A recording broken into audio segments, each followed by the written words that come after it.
My name is Hannah Miller. I'm 31 years old, and last Christmas I realized just how invisible I was to my own family. Despite owning a thriving marketing agency in Seattle, I've always been treated like the extra child, the one who could disappear from the table and no one would notice. But nothing prepared me for what happened that night. Right in the middle of Christmas dinner, my mother looked straight at me and said, "You are the most useless child we have." I swear, the whole room went silent. And that sentence changed everything about how I saw my family. Before I continue, tell me in the comments where you are watching from, and hit like and subscribe if you've ever been underestimated by the people who should love you most. In our family, the ladder was built long before any of us could reach the first rung, and my parents made sure we never forgot who stood where. Jacob, my older brother, occupied the top step like it had his name etched into it. He's the visionary, the pride of every dinner toast, the genius with the big ideas and even bigger announcements. He speaks in conference room words, disrupt, scale, burn rate, and my mother nods like she understands each syllable right down to the decimal. My father claps him on the shoulder and says things like, "That's my boy," in a voice he never uses for me. But I've seen the spreadsheets he hides and the late-night texts he can't help sending is the other side of his glow, overdrawn accounts, silent investors, and a pile of debt shaped like a throne he's afraid to sit on for too long. He calls them bridge loans, timing issues, or short-term weather. But I call them ill-considered decisions, buying brand-name software before building product, hiring a friend as CFO because he gets the vibe, leasing an office because the brick wall looked good on Instagram. When the dust settles, he posts a filtered photo of a cappuccino next to his laptop and writes, "Building the future," while I count the red flags like lights on a runway. Claire is the opposite sort of legend, soft focus, domestic perfection, the kind of beauty my mother swears can fix a bad day. She's the model mother and wife, the woman who keeps a white couch spotless while making heart-shaped pancakes on a Tuesday. Her house, gifted to her, a detail everyone treats like weather, is a craftsman with a porch swing and a tidy raised garden bed she photographs every spring. The mantel is lined with school photos, handprints in clay, and a framed wedding invitation that used decollaged paper and a wax seal. My mother brags about Claire's grocery lists, her PTA emails, the way she folds fitted sheets into perfect rectangles. My father beams at the lawn he didn't mow, the fence he didn't build, the mortgage he didn't pay. When Claire posts her #Sunday roast, there are always hydrangeas in the background and a comment from my mother that says, "So proud of our girl," followed by 3 heart emojis in the color of Claire's kitchen curtains. Then there's me. I own a marketing agency in Seattle that I built from scratch, clients who sign multi-month retainers, payroll met on time, health insurance for my team, and a clunky espresso machine in the office that spits steam like a dragon when it gets moody. I talk in metrics, cost per lead, conversion rate, lifetime value. I can pull a dashboard and show the curve breaking upward, the moment a client's sales graph looks like a rocket finally lighting up. But in my house of origin, data is just advertising. If I share a win, like a regional brand tripling their revenue after our campaign, my mother smiles politely and says, "Hannah, you always were good at making things look impressive." My father calls it PR, like it's confetti, pretty, and disposable. If I mention a new office lease, they ask if it's a short-term sublet, as if I'm playing house. When I tell them I've hired another designer, they tilt their heads. "Are you sure you can afford that?" No one asks Jacob that question when he hires a growth hacker he can't define. And Claire doesn't get that question about the second nursery she doesn't need. At family gatherings, the hierarchy performs itself without any of us saying a word. Jacob arrives late in a jacket that looks expensive, tosses his keys on the counter, and starts a story from the middle, confident we'll fill in the beginning. He name-drops a venture capitalist over the green beans. My father laughs at the right beats.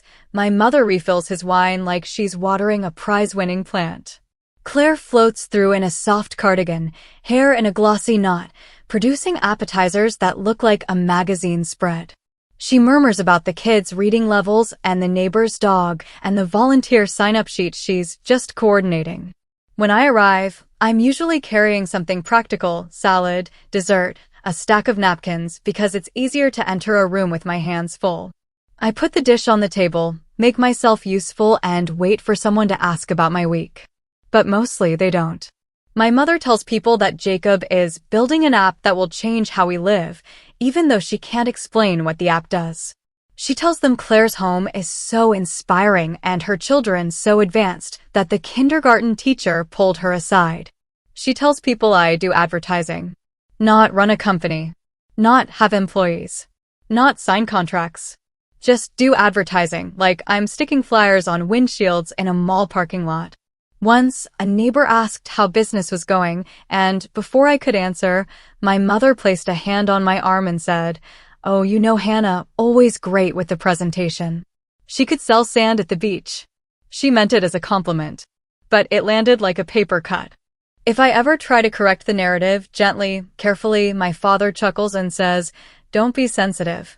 If I point out an inconsistency in Jacob's latest pitch, I'm negative.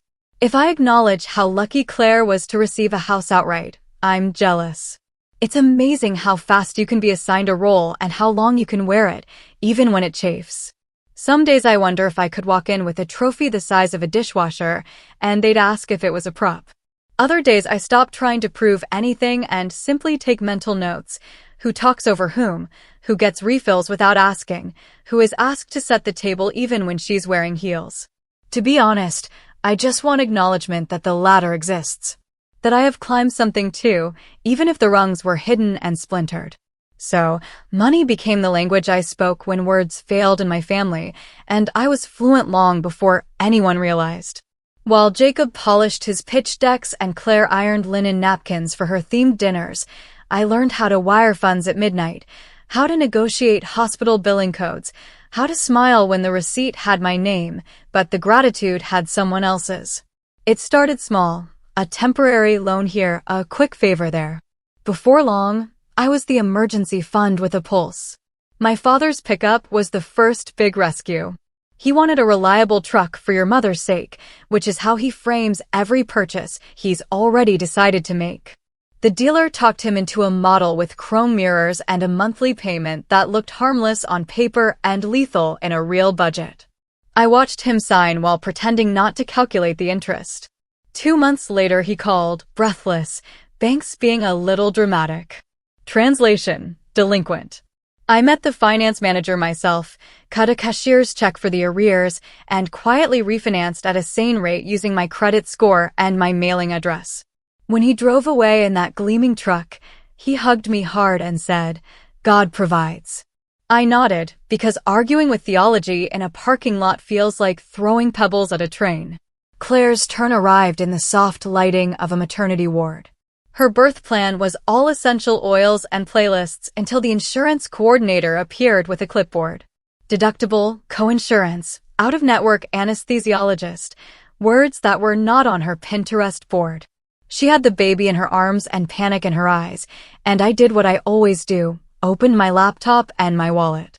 I paid the $4,800 she didn't have, covered the lactation consultant who wasn't technically covered, and upgraded her to a private room because the roommate's visitors were loud and Claire hadn't slept. I bought the compression socks, the donut pillow, and the extra-long phone charger. When she came home, gift baskets arrived from friends. Mine sat on her kitchen counter too, but my name was on the line marked payer, not the ribbon. With Jacob, there was never one crisis. There was a collection of them, lined up like dominoes he swore would never fall. He needed $12,000 for a down payment to show the bank I'm serious. Then $9,500 for bridge rent when the contractor ghosted him. Another $15,000 for his app, first for a developer who never shipped, later for marketing that meant boosting posts and buying a neon sign for an office he didn't need. He would text me screenshots of investor emails and write, "We're so close." I would transfer from my business account, label it family, and tell myself it was temporary. He promised equity in companies that never incorporated and repayment schedules that never made it onto calendars. The pattern repeated in smaller, pettier ways. My mother called me, voice sweet as the frosting she keeps in the freezer for emergencies, and said the refrigerator had died. "Your father can't eat leftovers if they aren't safe." So I bought a new one, scheduled delivery, and Venmoed the installer a tip because he stayed late to level it on their crooked floor. When the roof leaked over the den, I found a roofer who didn't talk down to them and put the deposit on my card. One day, Jacob's wife wanted him to refinance to get her name off a credit card. Guess who paid the balance required to close? The thing about being the quiet fixer is that eventually everyone stops seeing the fix. They only see the benefit. At Thanksgiving, my father told the cousins he'd negotiated a great rate on the truck. Claire told her friends the hospital had worked with her. Jacob told anyone who'd listened that a friend believed in the vision. I sat there, passing the gravy, wondering what it would take for one of them to say my name out loud for something other than dessert. When I did slip and say, gently, I covered part of that, my mother fluttered a hand and said, "Oh, Hannah, you exaggerate. Keeping the lights on for everyone else takes its own electricity." I wore the same black blazer to 3 new business pitches because the lining was splitting and I couldn't bring myself to replace it while paying down someone else's late fees. I kept a spreadsheet named Cables so my team wouldn't realize the client gifts category hit a line item for my parents' utility bill in February. I memorized due dates that weren't mine and forgot my own gym's cancellation window until I'd paid for 6 unused months. At night, I lay awake rehearsing ways to say no that wouldn't be interpreted as betrayal. In the morning, I brewed coffee strong enough to quiet the shaking in my hands and opened my banking app like a daily devotional. There were glimmers when I almost stopped.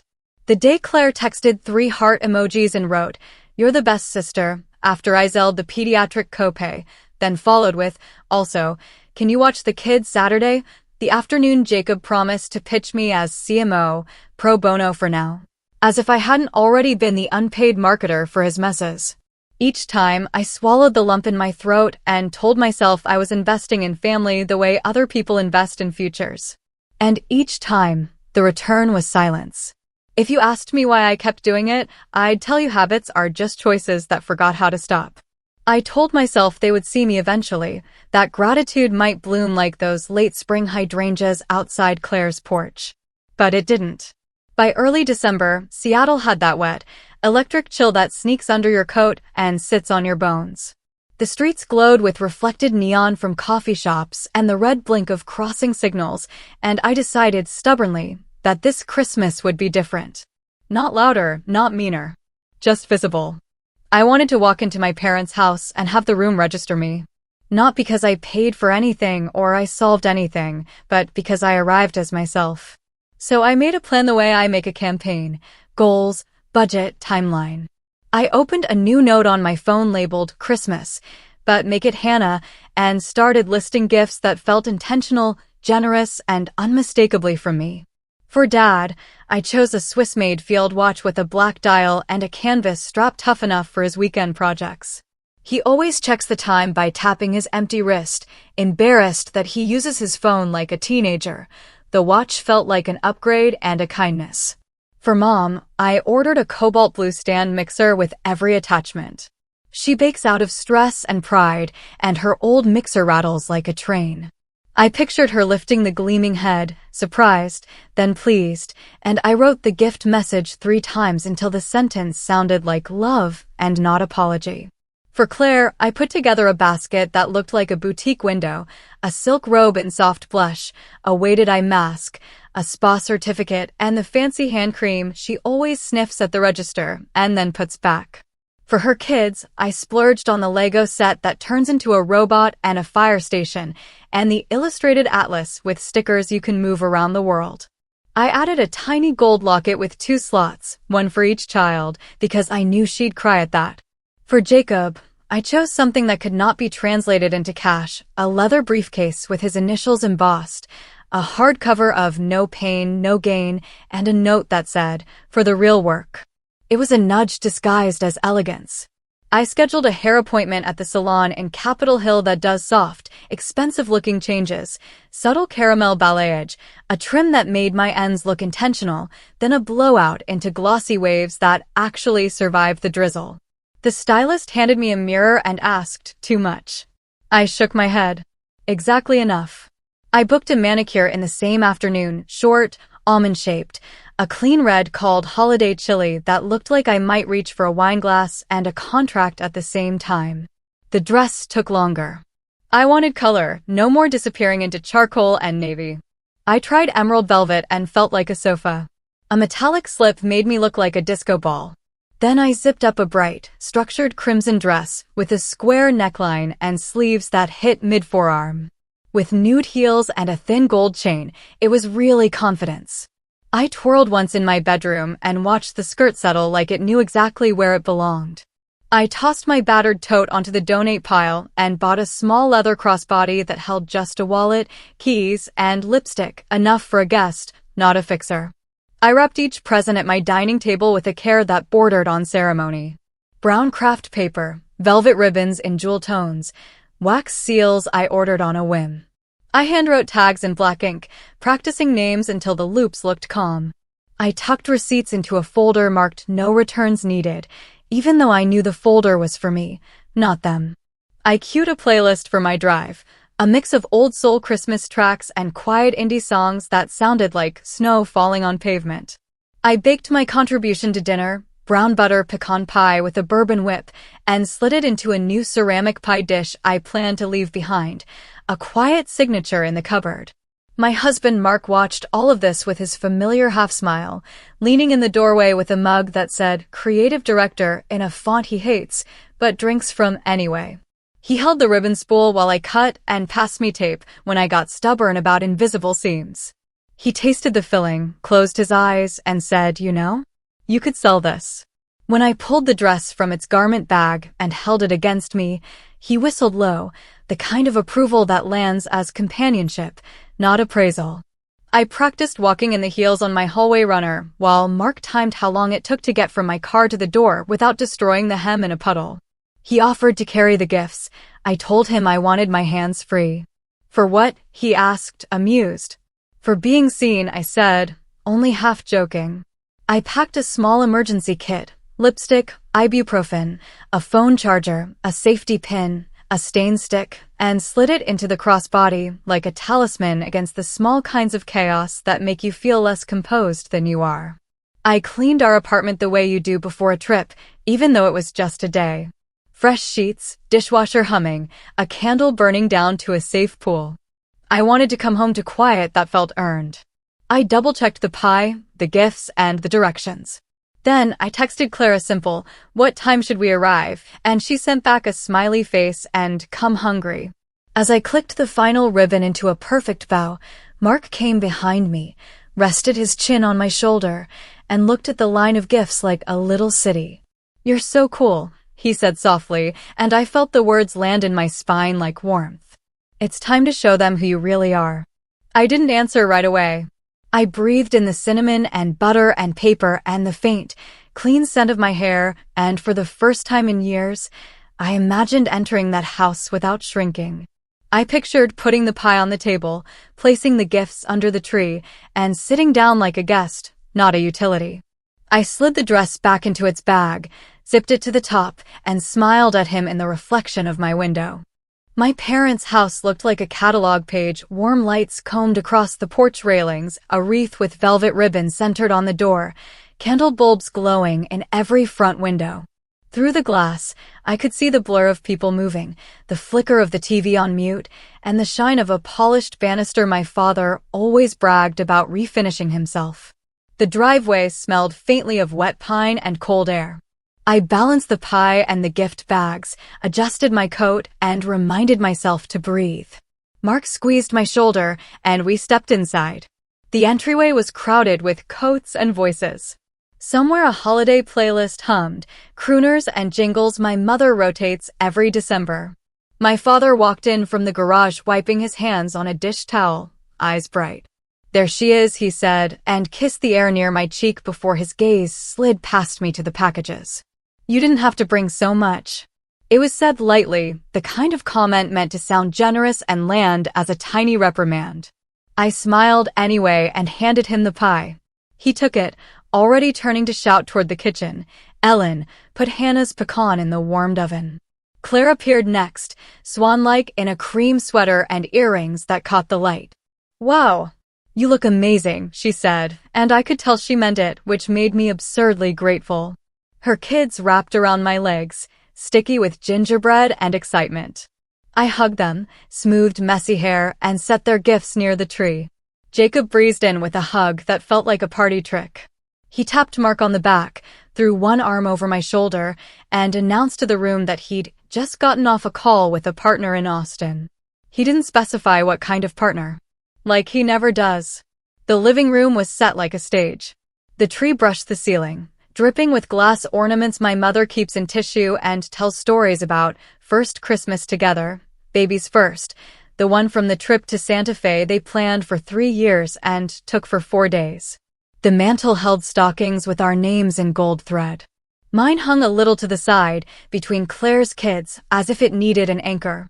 The coffee table was crowded with almonds, olives, and the good crackers my mother buys from the fancy store 2 towns over. The sofa wore its holiday pillowcases like a costume. Everything was trying desperately to be perfect. In the kitchen, the turkey rested under a foil tent, the thermometer still skewered like a flag. My mother was stirring gravy with efficient little circles, lips pressed thin in what always looks like concentration.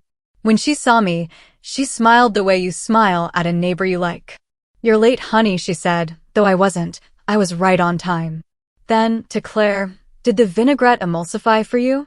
Use the whisk I told you about." To Jacob, who was opening a bottle with theatrical wrist turns, "Your father says you might be talking to investors in January." That's excellent news. She did not ask where I had found parking, or how the drive in the rain had been, or whether I needed a hand with my coat. I set the salad on the counter and offered to carve. My father waved me off. "Jake's got it." He handed my brother the knife like a baton. Jacob puffed his chest, half grinning as if a camera were watching. He carved thick, confident slices while my mother narrated the bird's provenance, her favorite butcher, and the new brine she'd tried. I poured water into the heavy glasses with the etched rims. Mark caught my eye with a smile that said, "I see you, even if they don't." I tucked that look into my pocket like a note. We sat around the dining table, the lace runner straight, the napkins folded like little boats. My mother always seats us the same way, Jacob on her right, Claire on her left, my father at the opposite head, me somewhere in the middle, useful, reachable, almost central, and somehow not. The first few minutes were the usual shuffle of plates and compliments. Claire passed rolls in a warmed basket and apologized for the butter being too soft, and my mother cooed about how perfect her system was this year, advanced prep, labeled containers, nothing left to chance. My father toasted to family, to a strong year ahead, to big moves on the horizon. The clink of glass sounded like a cue. Conversation sidled immediately toward Jacob. My mother asked about his pipeline like she knew what the word meant. He obliged with a list of vague nouns, partnerships, traction, interest, and other professional words. My mother nodded at each one as if they were grandchildren. "And you've been talking to that firm. What's it called?" she asked. "River Point. River Peak," Jacob said, pleased. "We're in second-round conversations." "That's wonderful," she breathed, and touched his sleeve as though success might seep through fabric. Claire got her turn next. The kids' winter recital, the teacher's comment about reading groups, the volunteer calendar, how she'd managed to fill Tuesdays without overburdening any one family.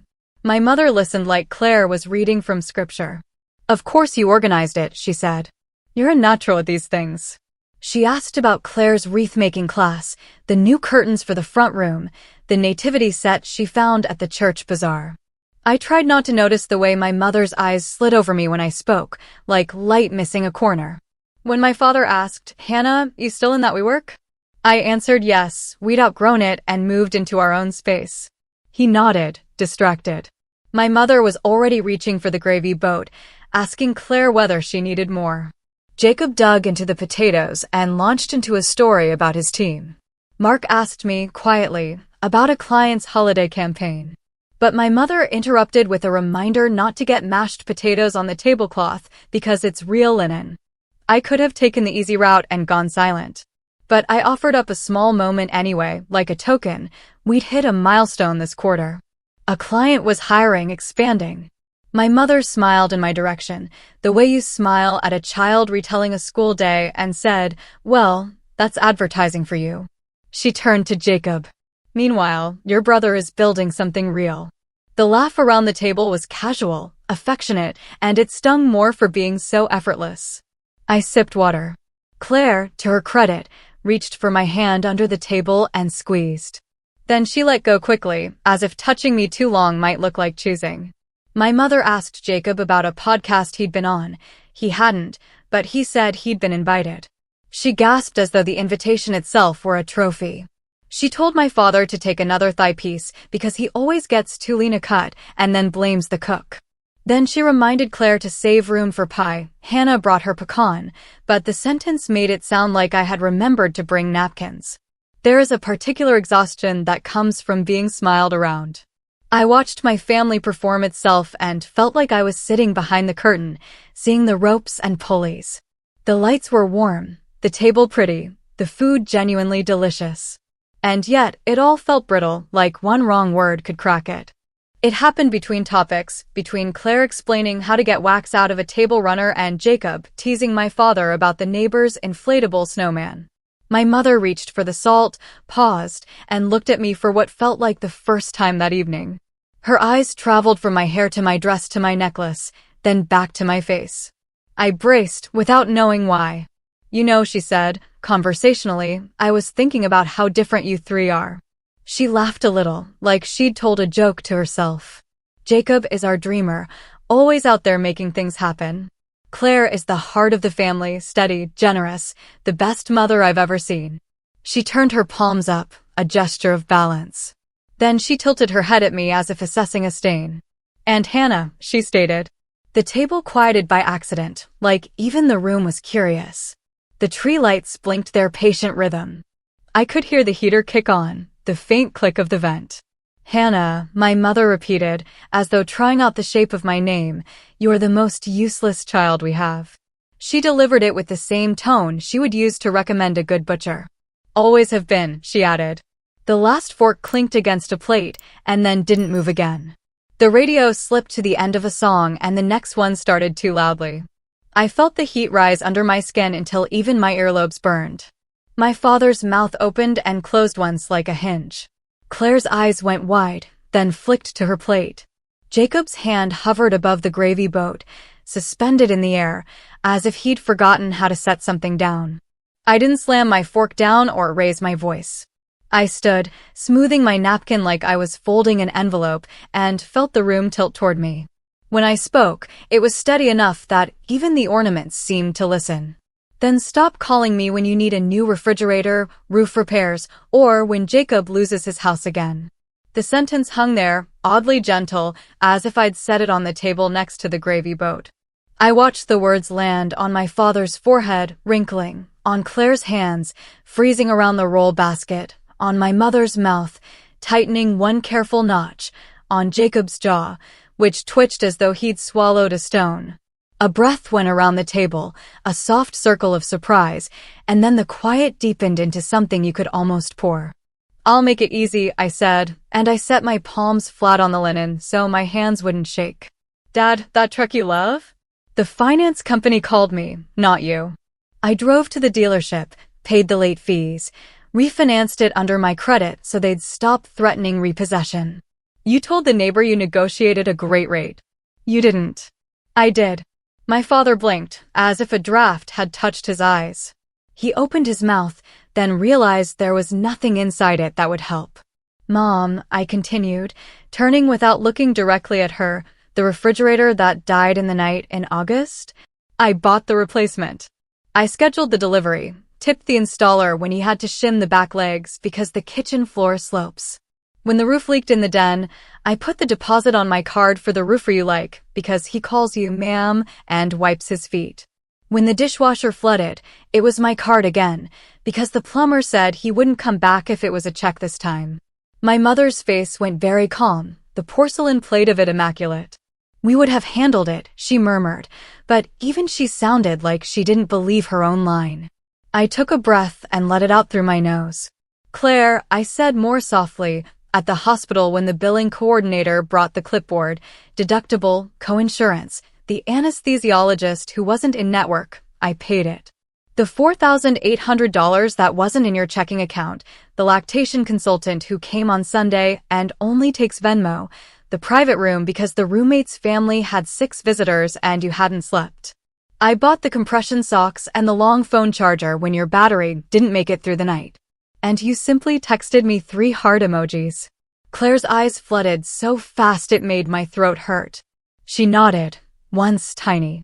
I know you did some of it, she whispered, then stopped because the truth had more edges than she'd expected.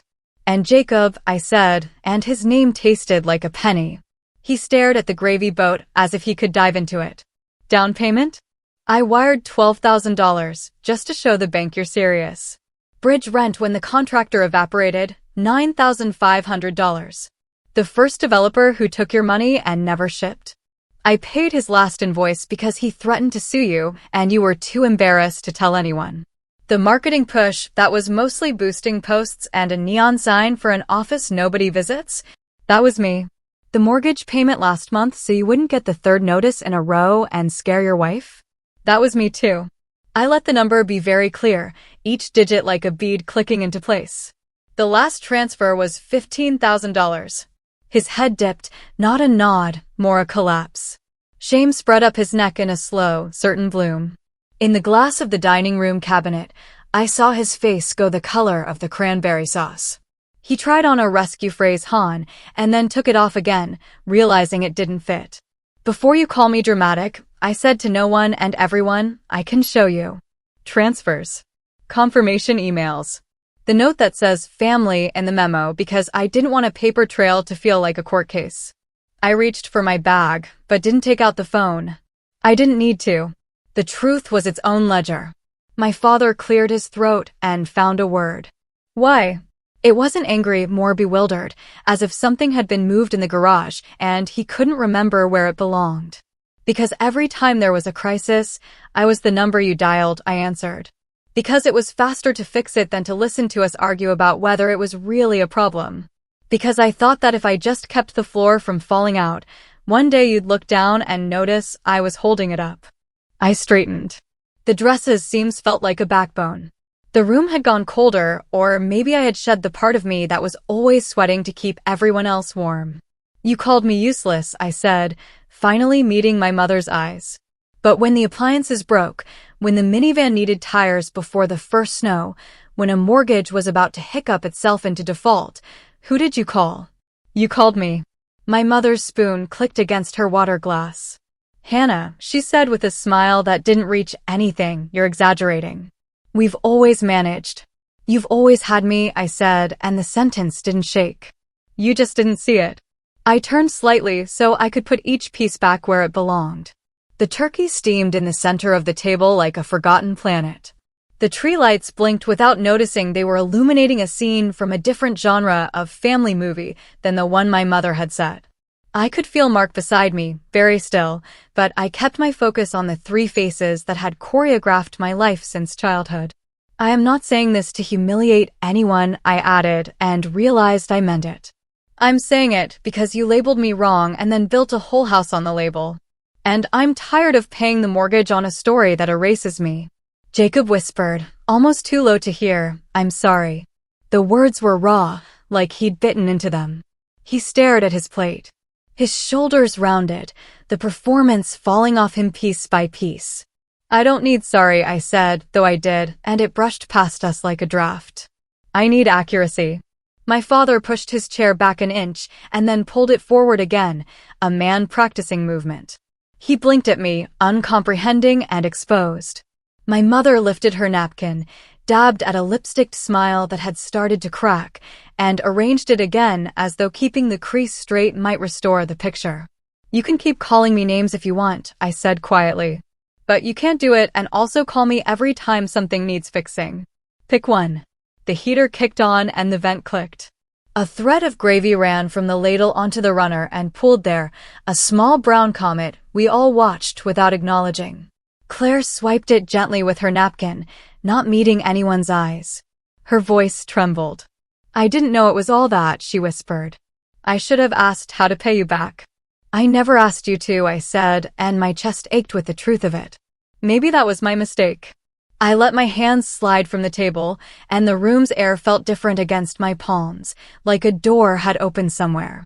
From now on, I said, and my mother flinched at the phrase because she loves continuity more than people. If I am useless, keep me useless. Do not call me for money. Do not send me estimates.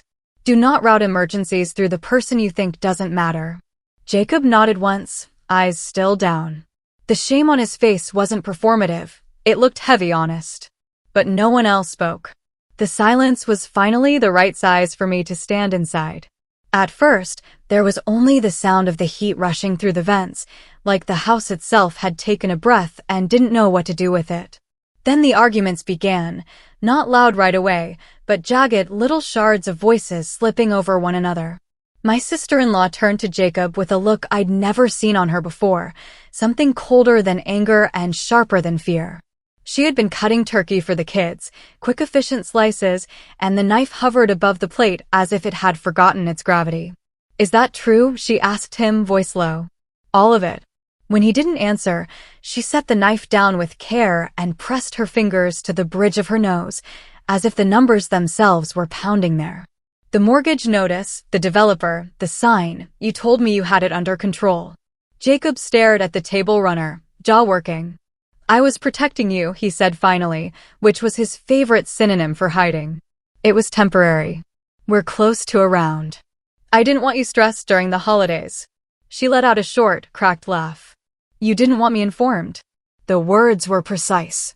You let your sister carry it so I could keep believing you were the guy you pretend to be on LinkedIn. My father flinched, as if she'd swatted at him. Let's not perform this, he said, glancing toward the windows like scandal might be peeking in through the curtains. We're family. We can handle things privately. She looked up at him, polite ferocity in her face. With respect, Richard, privately is how we got here. She turned back to Jacob. 15,000? Her voice wavered on the last syllable. You told me your consulting check covered that month. He swallowed. It didn't clear when I thought, he said, eyes finding anything that wasn't hers. Hannah said she could. Hannah shouldn't have had to, she cut in. You should have. Or we should have decided together. She folded her napkin, slow, deliberate, as if she could crease the situation back into order. Do you know what it feels like to say no to a new pair of winter boots because you believe your family is fine and then find out it was funded by your sister-in-law's savings? She shook her head at herself, as if she'd misplaced a crucial thing. I thought I married a builder. I didn't realize the scaffolding was your sister. Claire's chair creaked as she leaned forward.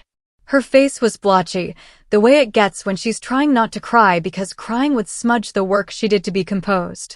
I knew about some of it, she said, voice thin. Not the truck, not the roof. The hospital, she swallowed. I told myself I'd pay you back when we found room in the budget. Then the kids needed winter coats and the dryer died and I didn't make room.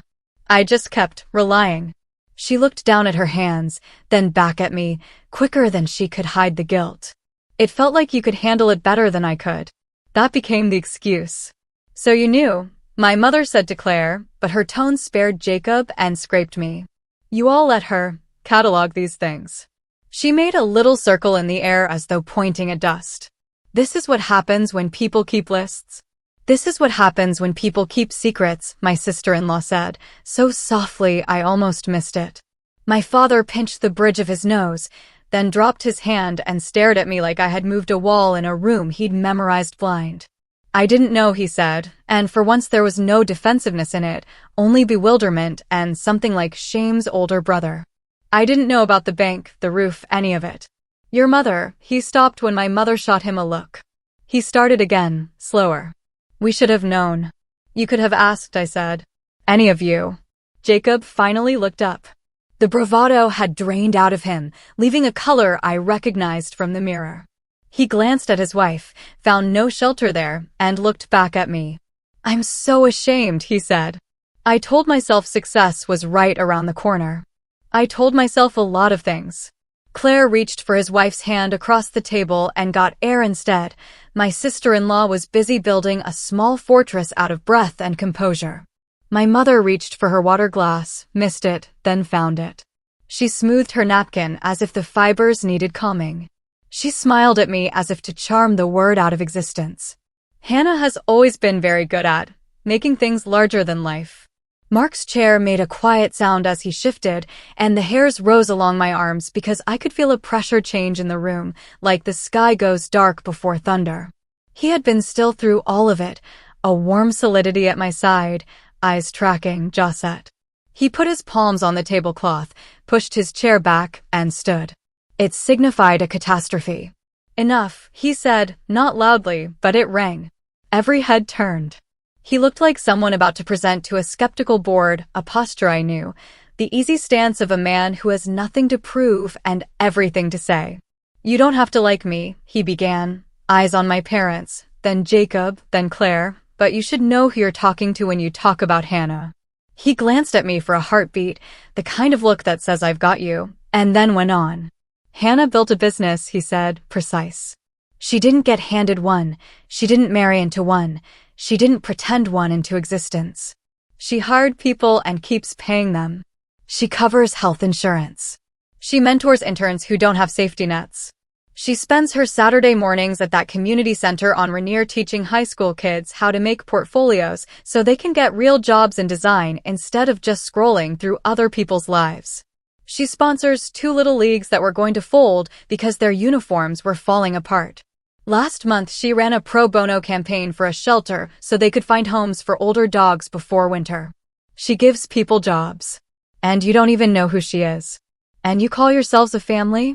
The words didn't so much hit the table as settle over it like a cloth, changing the shape of everything beneath. My father's fork slid an inch, a tiny surrender. Claire's mouth opened on a breath she held.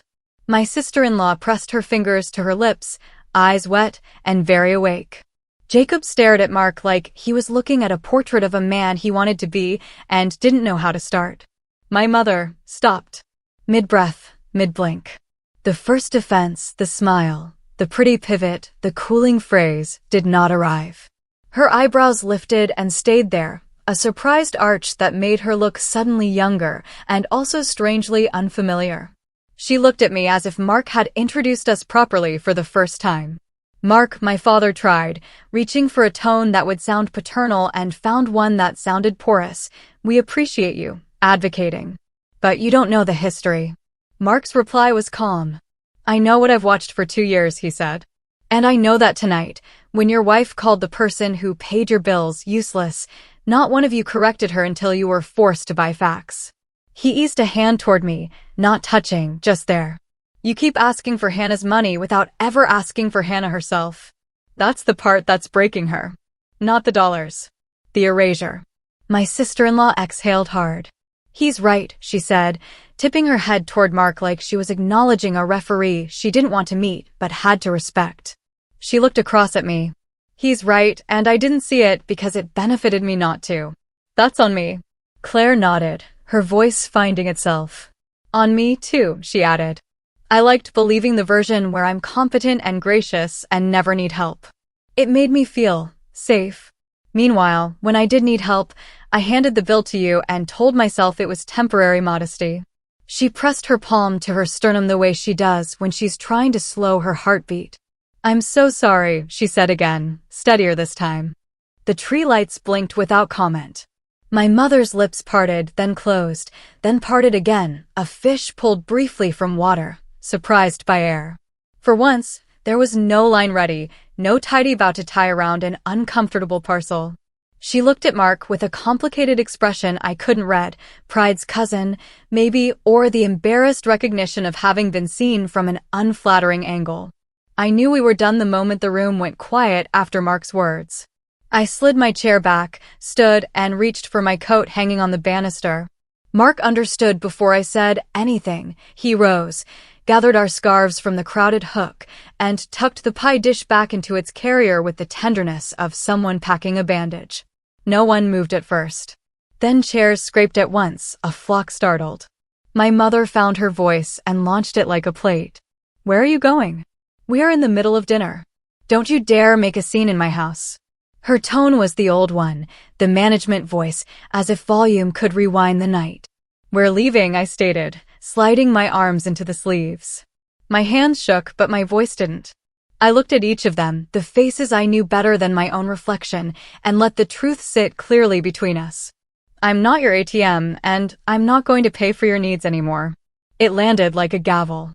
The table fractured into noise. My mother stood, napkin crushed in her fist. How ungrateful can you be? After everything your father and I, after the roof and she stopped herself, caught in her own net, and pivoted. You will regret this tone, young lady. True daughters help their families. Exactly, my sister-in-law shot back, eyes suddenly bright with furious tears. Families tell each other the truth. Families don't let sisters carry mortgages they don't even live under. She turned on Jacob, the crying breaking loose as if a dam had finally given way.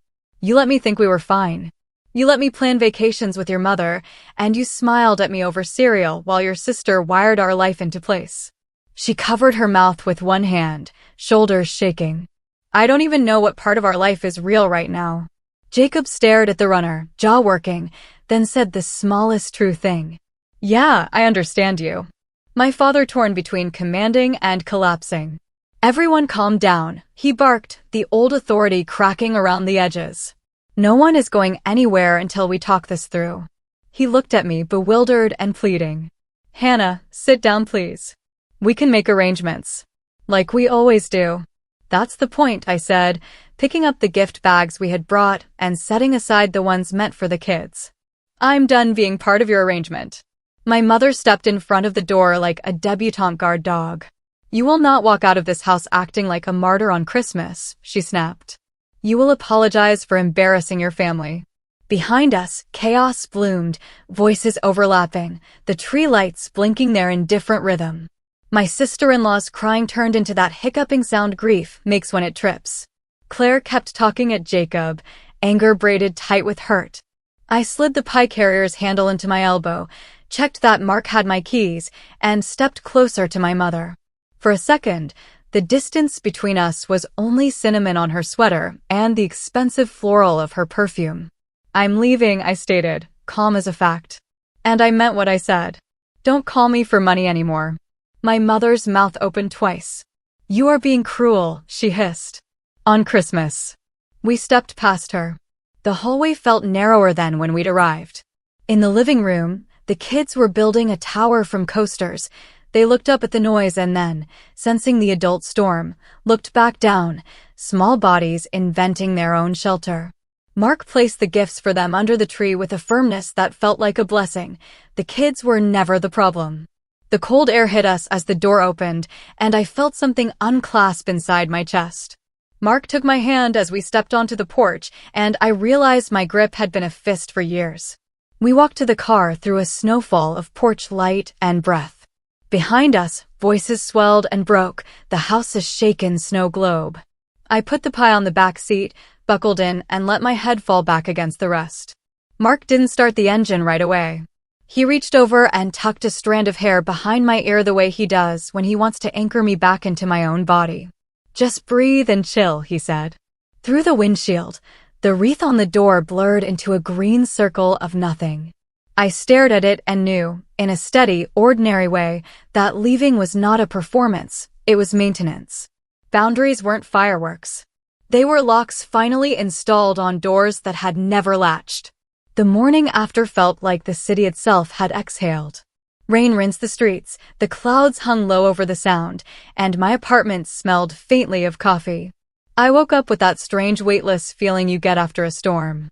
Mark was already in the kitchen, humming, sliding a mug across the counter the way he does when words would only get in the way. I took one sip and checked my phone out of habit, bracing for fallout I wasn't sure I could absorb. The first notification was from my bank. Incoming transfer, $3,000. The memo line read, first payment. Jacob. I stared at the screen long enough for the coffee to cool. A minute later, a text, I don't deserve your patience. I'm starting here. I'll send more when we finalize the sale of the sign and the lease transfer. Thank you for the lifelines. I'm sorry. I typed and erased 3 different replies before I sent the simplest one. Thank you. We'll set terms in writing. Proud of the honesty. It felt like stepping onto new flooring where a soft spot had always been.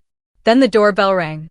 When I opened it, no one was there, just a small brown paper bag and an envelope slid carefully under it to keep the rain off. The bag held a Tupperware of still warm banana bread and 2 tiny cutout hearts made by Claire's kids. The envelope was thick with cardstock, my name written in her rounded grade school teacher handwriting. Inside, a letter, the kind that makes you sit down before you read it. Hannah, it began. I've been rehearsing this for years without ever writing it. I confused ease with virtue. Thank you for every bill I didn't see. Thank you for every quiet yes. I am going to learn how to carry my own life. If you'll let me, I also want to carry some of yours. Please accept the enclosed as a start, a gift, not guilt. And more importantly, allow me to show up in ways that aren't purchasable: rides for your team's early shoots, childcare when your staff needs it, meals when you're slammed, and a standing no money talk policy for you and me unless you bring it up. I love you. I am so sorry. There was a gift card for the salon tucked inside, and a printout of a babysitting schedule she'd organized for 2 of her friends who were single moms, her way of practicing showing up with time instead of invoices. I pressed the paper to my chest and cried in that messy, grateful way that washes shame out of the corners.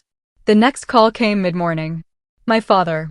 He rarely calls in daylight. He's an after-dinner, TV-muted kind of caller, so the name on my screen startled me. I answered on the second ring, ready for defensiveness, for minimization, for a lifetime of scripts. You're the best, he said, voice thick. I'm really proud of you. There was a crackle, like the line needed to clear its throat. I didn't know, he added, the same sentence as last night but rounder, less startled. I should have. That's on me. Your mother. Look, I'll spare you the play-by-play. I called to say I see it now. You've been building all along. He took a breath. I want to do better. I set up auto-pay on the utilities. I figured out the online portal without calling Jacob, and I wrote down the passwords in a notebook your mother can find. I also talked to a roofer about maintenance plans, so we aren't calling you when it rains. He gave a short, embarrassed laugh. Feels like kindergarten, but I'm learning. Thank you, I said, staring at the rain sliding down my window like the city was underlining the words. We agreed to meet for coffee that weekend. Just 2 adults who had finally taken off the costumes. My mother didn't call. She didn't even text. She didn't send a screenshot of something snide or a 3-paragraph defense of what I meant was. The absence was so complete it felt curated. At noon, I saw the read receipt blink under a message I had sent the night before. We got home safe, and then nothing. No apology, no explanation, no, you know how I get. She simply vanished from my life as if silence were the only script left. And I didn't chase it. The outline of her not calling drew a clean perimeter around the part of my life where I could breathe. I spent the rest of the day inside the small life I'd built and too often abandoned to triage everyone else's, replying to client emails with my full attention, reviewing a designer's holiday carousel, and sending back notes that were both kind and firm. Approving the micro-grant we do every December for a teen creator. Mark and I walked to the corner for pho, my hair tucked into a scarf, our talk easy and ordinary. When we got home, I hung the crimson dress in the back of the closet with a smile. I didn't need armor anymore, I needed maintenance. Before bed, I stood at the window and replayed the sentence that had detonated our holiday. You are the most useless child we have. It turns out Christmas doesn't have to mean reunion. Sometimes it means inventory. You sort what's broken from what can be repaired, what's yours to fix from what never was. I stepped fully into the room of my own life and let them see, finally, who I was and who I would keep being, with or without their applause. Now, looking back, I can say one thing with certainty. Family is important, but personal boundaries are much more valuable. For years, I let my worth be measured by how much I gave: money, time, energy. I thought that if I kept giving, eventually my parents would see me, acknowledge me, maybe even be proud of me. But the truth is simple. If people do not want to see you, no sacrifice will ever be enough. For the first time in my life, I did not chase after their approval. I did not try to prove myself with gifts, money, or endless patience. I chose myself. And choosing myself felt like finally breathing after years of suffocation. What happened after, the apologies from Claire, the first repayment from Jacob, the unexpected pride in my father's voice, those were consequences, not goals. So here is what I want to tell anyone who has ever felt invisible in their own family. Never let even your loved ones decide who you are and how much you are worth. Because the moment you hand them that power, you become a shadow of yourself. And life is too short to live in shadows. That Christmas was painful, but it was also the turning point of my life. I lost illusions, but I gained myself. And in the end, that was the best gift I could have ever received. And what about you? Have you ever been underestimated, exploited, or ignored by your own family? Write your own story in the comments below. I truly want to hear it. And if this story resonated with you, please subscribe to my channel and hit the like button. Not just for me, but as a way of saying, I refuse to be invisible anymore. I choose myself too.